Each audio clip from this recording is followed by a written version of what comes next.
Ligningen til tangenten.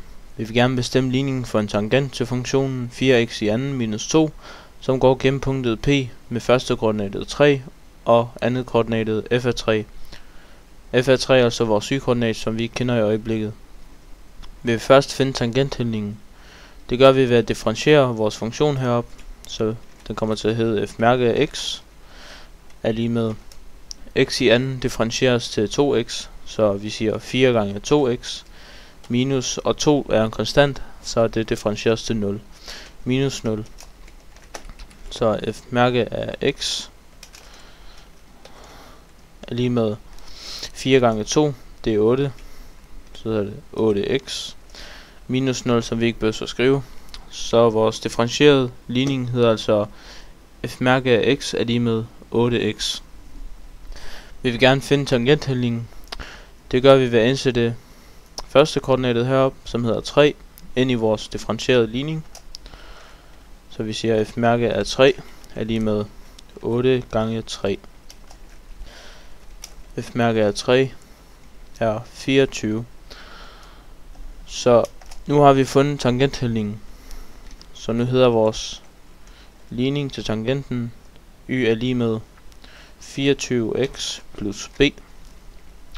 24 er tallet a og er vores tangentligning.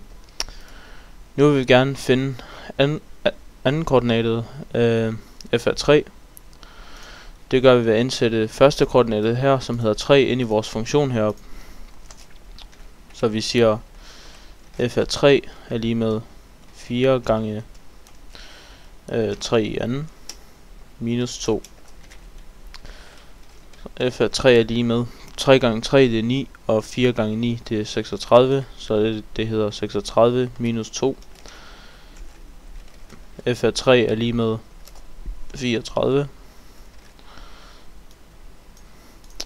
Nu har vi fundet anden koordinaten her. Så f af 3 er altså 34. Bytter vi lige om her. Nu kan vi finde b, fordi nu har vi både x og y her, som vi kan sætte ind i vores ligning heroppe og isolere b. Så nu hedder ligningen altså y, som er 34. 34 er lige med 24x, som vi fandt lige før. Og x, det er 3 heroppe, så vi siger gange 3 plus b. Så vi siger 34 er lige med 24 gange 3, det er 72 plus b. Vi isolerer b, så vi flytter 72 på den anden side af lighedstegnet. Så det er 34 minus 72 er lige med b. Og b må så være, b er lige med minus 38. Så nu har vi fundet, at b er minus 38, og nu kender vi ligningen for vores tangent. Så den hedder y er lige med 24x, som var hældningen, plus b, som i det her tilfælde er minus 38. Så vores ligning til tangenten er altså y er lige med 24x minus 38.